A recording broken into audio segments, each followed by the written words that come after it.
இன்றைக்கி நம்ம பார்க்க போகிறது பரோட்டா தான். குழந்தைங்கள்லேருந்து பெரியவங்க வரைக்கும் விரும்பி சாப்பிடக்கூடிய இந்த பரோட்டா ரெசிப்பியை ரொம்ப சாஃப்டாகவும் அதே சமயம் லேயர்டாகவும் நம்மளுக்கு கடையில் கிடைக்கும். அதே மாதிரியான பரோட்டா நம்ம எப்படி ஈஸியான மெத்தடில் வீட்டில் செய்கிறோன்றதை தான் இந்த வீடியோவில் பார்க்க போகிறோம். வாங்க வீடியோக்குள்ளே போகலாம். வெல்கம் டு சிபி சமையல். பரோட்டா செய்கிறதுக்கு ஒரு பவுல் எடுத்துக்கலாம். அதில் நமக்கு தேவையான அளவு மைதா மாவு சேர்த்துக்கலாம். நான் இன்றைக்கி 4 டம்ளர் அளவுக்கு மைதா மாவு எடுத்திருக்கேன். இது ஒரு 120 கிராம்ஸ் கிட்ட இருக்கும் இந்த டம்ளரோட குவான்டிட்டி. இப்போ 4 டம்ளர் நான் சேர்த்துக்கிறேன். இதுக்கு தேவையான அளவு உப்பு சேர்த்துக்கலாம். அதோட கொஞ்சமாக சர்க்கரை சேர்த்துக்கலாம். பரோட்டாவில் ஒரு ஸ்வீட்னஸ் இருக்கும், அதனால தான் இந்த சுகர் சேர்க்குறோம். அப்புறமா கொஞ்சோண்டு பேக்கிங் பவுடர். இது சேர்க்குறதுனால இன்னும் கொஞ்சம் சாஃப்ட்னஸ் நம்மளுக்கு கிடைக்கும். உங்களுக்கு வேண்டாம் அப்படின்னா விட்டுறலாம். இது எல்லாத்தையும் ஒரு வாட்டி இந்த மாதிரி மிக்ஸ் பண்ணிவிட்டு முக்கியமான பாயிண்ட்டாக பால் கொஞ்சமாக சேர்த்துக்கணும். ஒரு 50 ml அளவுக்கு பால் சேர்த்துக்கலாம். நான் 4 டம்ளர் மைதா மாவுக்கு அரை டம்ளருக்கு கம்மியாகவும் 1/4 டம்ளருக்கு கொஞ்சம் கூடுதலாகவும் நான் பால் எடுத்திருக்கேன். பால் போட்டு கலந்ததுக்கப்புறமா நம்ம தண்ணி ஊற்றி மாவை பிசைய ஆரம்பிக்கணும். மாவு நல்லா பிசைஞ்சதுக்கு அப்புறமா கடைசியில் தான் நம்ம எண்ணெய் சேர்க்கணும். இந்த அளவுக்கு மாவை பிசைஞ்சதுக்கப்புறமா இதுக்கப்புறம் தண்ணி சேர்க்க போகிறது இல்லைன்ற ஸ்டேஜ் வந்ததுக்கப்புறமா நம்ம இப்போ எண்ணெயை சேர்த்துக்கலாம். ஸ்டார்டிங்லேயே நம்ம எண்ணெய் சேர்த்து பிசையணும்னு அவசியம் இல்லை. கடைசியில் இந்த மாதிரி ஒரு ஸ்பூன் நான் சேர்க்குறேன். ஒரு குழிக்கரண்டி சொல்லுவோம் இல்லையா, அந்த அளவுக்கு தான் சேர்த்துருக்கேன். இதை சேர்த்ததுக்கப்புறமா மாவை நல்லா ஒரு 5 to 10 மினிட்ஸ்க்கு மாவு பிசையணும். இந்த ஸ்டேஜில் நம்ம மாவு எந்த அளவுக்கு பிசைகிறோமோ அதில் தான் நம்மளோட பரோட்டாவில் சாஃப்ட்னஸும் லேயரும் நம்மளுக்கு வரும். மாவு பிசைய தான் சாஃப்ட்னஸ் இருக்கும். இப்போ நம்மளுக்கு ஒட்டுற மாதிரி தான் இருக்கும் கையில். ஆனால் ஒரு 5 to 7 மினிட்ஸ் நம்ம நல்லா மாவை பிசைஞ்சதுக்கப்புறமா கையில் மாவு ஒட்டவே ஒட்டாது. நல்ல ஒரு சாஃப்டாக ஸ்மூத்தாக நம்மளுக்கு அந்த மாவு கிடச்சிடும். இப்போ இந்த மாதிரி ஒரு 10 minutes, maximum 10 minutes, 5 to 7 minutes அது கண்டிப்பாக நம்ம மாவு பிசைஞ்சே இருக்கணும். டைம் பார்த்தே பிசைங்க, தப்பு கிடையாது. இப்போ நான் கரெக்டாக ஒரு 8 நிமிஷமாக மாவு பிசைஞ்சிட்டேன். பிசையும் போதே அந்த ஸ்மூத்னஸும் சாஃப்ட்னஸும் நம்மளுக்கு தெரிய ஆரம்பிச்சிடும். அந்த மாதிரி தெரிய வந்ததுக்கப்புறமா நம்ம பிசைகிறத நிறுத்திடலாம். நம்ம பிசைஞ்சதுக்கப்புறமா கடைசியாக ஒரே ஒரு குழிக்கரண்டி எண்ணெய் சேர்த்துட்டு இந்த மாதிரி நல்லா நம்ம அப்ளை பண்ணிவிட்டு மூடி வச்சிடணும். பாருங்கள் அதோட ஸ்மூத்னஸ் எந்த அளவுக்கு நமக்கு இருக்குது அப்படின்ட்டு. இப்போ நம்ம இதை ஒரு 1 ஹவருக்கு ஊற வைக்கலாம். அது அப்படியே இருக்கட்டும். இப்போ மூடி வச்சிடலாம். மாவு இப்போ எனக்கு கரெக்டாக ஒரு 1 ஹவர் ஊறிடுச்சு. இப்போ பாருங்கள் நல்ல ஸ்மூத்தாக சாஃப்டாக இருக்கிறது தெரியும். இப்போ நம்ம இதை உருண்டைகளாக பிடிக்க ஆரம்பிச்சிடலாம். கடைங்களெல்லாம் கோலி போடுவாங்க இல்லையா, அந்த மாதிரி இப்படி நம்ம கோலி போட்டு எடுத்துக்கலாம். இல்லை கோலி போட வரல அப்படின்னா நம்ம உருண்டைகளாகவும் உருட்டி எடுத்துக்கலாம். பரோட்டா ரெசிபி செய்கிறது ரொம்ப ஈஸி. ஆனால் இதில் முக்கியமான ஒரு பாயிண்ட் என்ன பார்க்கணுன்னா, ஊற வைக்கிறது மட்டும்தான். இப்போ நம்ம மாவு பிசைஞ்சு 1 ஹவர் ஊற வச்சோம். அடுத்தது இப்போ கோலி செஞ்சுட்டு அது மேலே கொஞ்சமாக இந்த மாதிரி எண்ணெய் அப்ளை பண்ணிவிட்டு இதை ஒரு 1/2 ஹவருக்கு ஊற வைக்கணும். ஆக்சுவலாக டோட்டலாக இந்த 1.5 ஹவர்ஸ் ஊறி அது செட் ஆகிறதுல தான் நம்மளுக்கு லேயர்ஸ் வர்றதே இருக்குது. இப்போ இது ஊறட்டும். இப்போ எண்ணெய் அப்ளை பண்ணி மாவு 1/2 ஹவர் ஊறிடுச்சு. இப்போ நம்ம செய்ய ஆரம்பிச்சிடலாம் பரோட்டாவை. இப்போ இந்த மாதிரி ஒரு உருண்டை எடுத்துகிட்டு அதை நம்ம கையிலையே நம்ம விரித்தோம் அப்படின்னாலும் விரிச்சிக்கலாம். நல்லா எண்ணெய் அப்ளை பண்ணிவிட்டு நீங்கள் இந்த மாதிரி விரித்தாலும் விரிச்சிக்கலாம். இல்லை விரிக்க வரலை அப்படின்னா நீங்கள் இந்த மாதிரி அப்பள குழவிலையும் நீங்கள் எந்த அளவுக்கு மெலிசாக நீங்கள் திரட்ட முடியுமோ அந்த அளவுக்கு திரட்டிக்கலாம். மெயினான பாயிண்ட்டு இது தான். எந்த அளவுக்கு நம்ம மெலிசாக திரட்டுறோமோ அந்த அளவுக்கு நம்மளுக்கு நல்லா சாஃப்டாக வரும். கீழே பார்த்தீங்க அப்படின்னா அந்த மாவு இருக்கிறதே தெரியக்கூடாது. கீழே பாருங்கள் என்னோடய ஒர்க் ஸ்பேஸ் தெரிய ஆரம்பிச்சிருச்சு. லேயர் அந்த அளவுக்கு மெலிசாயிடுச்சு. இந்த அளவுக்கு மெலிசாக வந்ததுக்கப்புறமா நம்ம இதை மடிக்க ஆரம்பிச்சிடலாம். இப்போ நம்ம கொஞ்சமாக மேலே எண்ணெய் அப்ளை பண்ணிக்கலாம். அப்போ தான் நல்ல லேயர் நம்மளுக்கு கிடைக்கும். எண்ணெய் அப்ளை பண்ணல அப்படின்னா கொஞ்சம் ட்ரை ஆன மாதிரி ஆகிடும். அதனால் இப்போ எண்ணெய் இந்த மாதிரி அப்ளை பண்ணிவிட்டு நல்லா இன்னும் இழுத்து விட முடியும் அப்படின்னா சைடில் எல்லாம் நல்லா அந்த திக்னஸ் இல்லாமல் நல்லா இழுத்து விட்டுருங்க.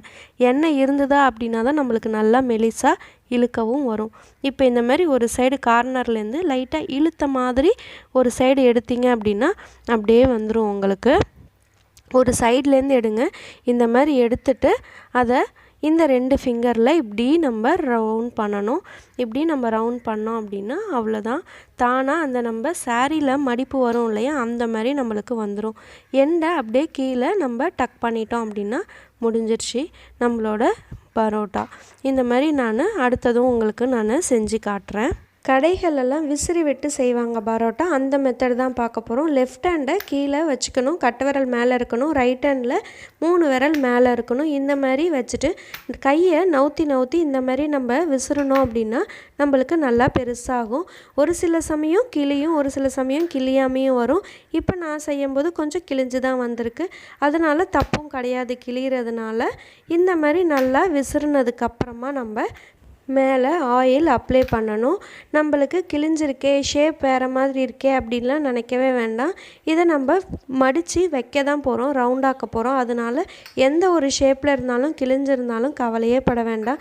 நம்மளுக்கு பரோட்டா சாஃப்டாக வரணும், அதுதான். இப்போ நம்ம ஃப்ரீல்ஸ் நம்ம வைப்போம் இல்லையா சாரியில், அந்த மாதிரி ஒரு சைட்லேருந்து நம்ம மடித்து விடணும்.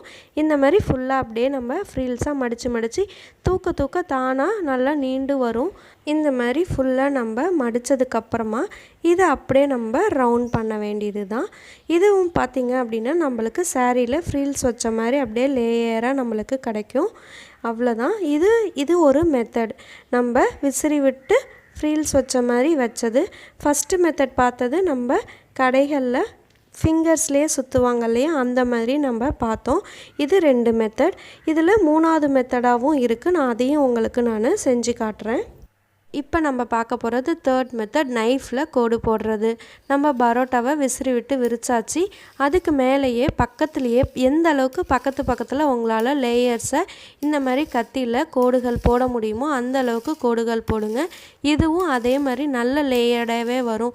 எந்த ஒரு மெத்தடும் நீங்கள் செஞ்சு பார்க்கலாம். உங்களுக்கு எந்த மெத்தட் ஈஸியாக இருக்குன்றீங்களோ அந்த மெத்தடில் செஞ்சு பாருங்கள். நம்மளுக்கு இதில் கிழிஞ்சிருக்கேன்றது நீங்கள் நினைக்கவே வேண்டாம் எப்பயுமே. ஏன்னா நம்ம எல்லாமே ஃபுல்லாக மடக்கி சுருட்ட தான் போகிறோம், அதனால நம்மளுக்கு கிழிஞ்சிருக்குன்னு கவலைப்பட வேண்டாம். இப்போ நம்ம நைஃப்பில் கோடு போட்டதுக்கப்புறமா ஒரு சைட்லேருந்து அப்படியே இந்த மாதிரி மடக்கி நம்ம சுருட்டி எடுத்துகிட்டு வந்துடணும். இந்த அளவுக்கு நம்ம எடுத்துகிட்டு வந்ததுக்கப்புறமா இதை நம்ம அப்படியே ரோல் பண்ண வேண்டியது தான்.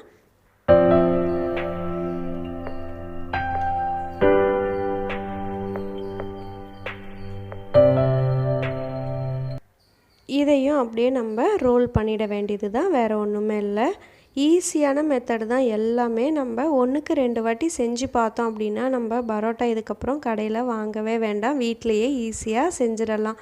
எல்லா மெத்தடுமே ஈஸியாக இருக்கும், அதே சமயம் நல்லா லேயர்டாகவும் இருக்கும். இந்த மாதிரி பரோட்டாவை நீங்கள் வீட்டிலையே செஞ்சு கொடுத்தீங்க அப்படின்னா எந்த கடையில் வாங்கினீங்க அப்படின்னு தான் கண்டிப்பாக கேட்பாங்க. பார்க்க சூப்பராக இருக்குல்ல, லேயர்டாக இருக்குல்ல. இப்போ இதை நம்ம விரிக்க ஆரம்பிச்சிடலாம். நம்ம ஃபஸ்ட்டு மெத்தட் செஞ்சோம் இல்லையா, அந்த மெத்தடில் செஞ்ச பரோட்டாவை இந்த மாதிரி நம்ம கையிலையே விரிச்சிக்கலாம். எண்ணெய் அதுலேயே இருக்கும், அதனால் நம்ம எண்ணெய் திரும்பி அப்ளை பண்ணணும் இல்லை. இந்த அளவுக்கு நல்லா நம்ம விரிச்சிட்டு இப்போ இதை நம்ம கல்லில் போட ஆரம்பிச்சிடலாம். கல் கொஞ்சம் சூடாக இருந்தது அப்படின்னா தான் நல்லாயிருக்கும். நான் ஆல்ரெடி அதை கொஞ்சம் ப்ரீஹீட் பண்ணிட்டேன் நான் கல்லை. இப்போ நம்ம இதை போட்டுடலாம். பரோட்டா போட்டுட்டு நம்ம உடனே எண்ணெய் ஊற்ற வேண்டாம், அது கொஞ்சம் ஒரு 30 to 40 செகண்ட்ஸ் இருக்கட்டும்.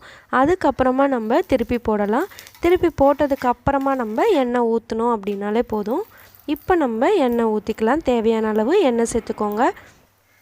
பரோட்டா சுட்டு எடுக்கும்போது நம்மளோட ஹீட் எப்படி இருக்கணும்னா, நம்மளுக்கு ஹை ஃப்ளேமில் இருந்தது அப்படின்னா மேலே கலர் கொடுத்துடும், ஆனால் உள்ள மாவாக இருக்கும். லோ ஃப்ளேமில் இருந்தது அப்படின்னா நம்மளுக்கு ஹார்டாகிடும் பரோட்டா. அதனால் மீடியம் ஃப்ளேமில் வச்சு நீங்கள் சுட்டு எடுத்தீங்க அப்படின்னா தான் நல்லா கரெக்டாக அந்த உள்ளேயும் மாவு வெந்திருக்கும், அதே சமயம் நம்மளுக்கு கரெக்டான கலரும் வரும். அதனால் மீடியம் ஹீட்டில் இந்த மாதிரி பரோட்டாவை எல்லாத்தையும் நம்ம சுட்டு எடுத்துக்கலாம். உங்களுக்கு பார்க்கும்போதே தெரியும் நல்லா அந்த லேயர் ரவுண்டாக உங்களுக்கு இருக்கிறது. இதே மாதிரி நான் எல்லாத்தையுமே சுட்டு எடுத்துட்டேன். இப்போ இந்த மாதிரி நம்ம சூடாக 3 சுட்டு எடுத்ததுக்கப்புறமா எல்லாத்தையும் ஒன்றுக்கு ஒன்று பக்கத்தில் இந்த மாதிரி மேலே வச்சுட்டு கடைகளில் தட்டுவாங்க இல்லையா, இந்த மாதிரி சைடுகளில் நம்ம 2 வாட்டி தட்டணும் அப்படின்னா போதும், நம்மளோட பரோட்டா லேயர்டாக வரும். தட்ட பாருங்கள் எந்த அளவுக்கு லேயர் பிரிஞ்சு வந்திருக்குன்ட்டு. இப்போ இதை அப்படியே ஃபஸ்ட்டு பரோட்டாவை எடுத்து நம்ம ஒரு பிளேட்டில் வச்சிடலாம். பாருங்கள் செகண்ட் பரோட்டாவோட லேயர் பாருங்கள் எப்படி இருக்குன்ட்டு. அதையும் நான் அடுத்த பிளேட்டில் வச்சிடுறேன். நான் தேர்ட் பரோட்டாவோட லேயரும் பாருங்கள். எல்லாமே ஃபுல்லாக 3 மெத்தடும் நான் உங்களுக்கு காட்டினேன். 3 பரோட்டாவும் நல்லா லேயர்டாக உங்களுக்கு வந்திருக்குது தெரியும். கண்டிப்பாக இந்த மாதிரி ஒரு பரோட்டாவை நீங்களும் வீட்டில் ட்ரை பண்ணுங்கள். இதுக்கு சைட் டிஷ்ஷான சால்னாவும் நான் ஆல்ரெடி சிபி சமையலில் அப்லோட் பண்ணியிருக்கேன். அந்த வீடியோ பார்க்கல அப்படின்னா நான் டிஸ்கிரிப்ஷனில் கொடுக்குறேன், பார்க்காதவங்க பாருங்கள். கண்டிப்பாக இந்த மாதிரி ஒரு பரோட்டா லேயர்டான சாஃப்டான பரோட்டாவை நீங்களும் வீட்டில் ட்ரை பண்ணுங்கள். இந்த வீடியோ உங்களுக்குலாம் கண்டிப்பாக பிடிச்சிருக்குன்னு நினைக்கிறேன். பிடிச்சிருந்தது அப்படின்னா மறக்காமல் இந்த வீடியோக்கு ஒரு லைக் கொடுங்க. உங்கள் ஃப்ரெண்ட்ஸ் அண்ட் ரிலேட்டிவ்ஸோடையும் ஷேர் பண்ணிக்கோங்க. சப்ஸ்கிரைப் பண்ணல அப்படின்னா மறக்காமல் சிபி சமையலுக்கு சப்ஸ்கிரைப் பண்ணுங்கள். பக்கத்தில் இருக்கிற பெல் ஐக்கானையும் கிளிக் பண்ணுங்கள். அப்போ தான் நான் அடுத்து கொடுக்குற வீடியோஸ் உங்களுக்கு நோட்டிஃபிகேஷன்ஸில் வரும். தேங்க்ஸ் ஃபார் வாட்சிங்.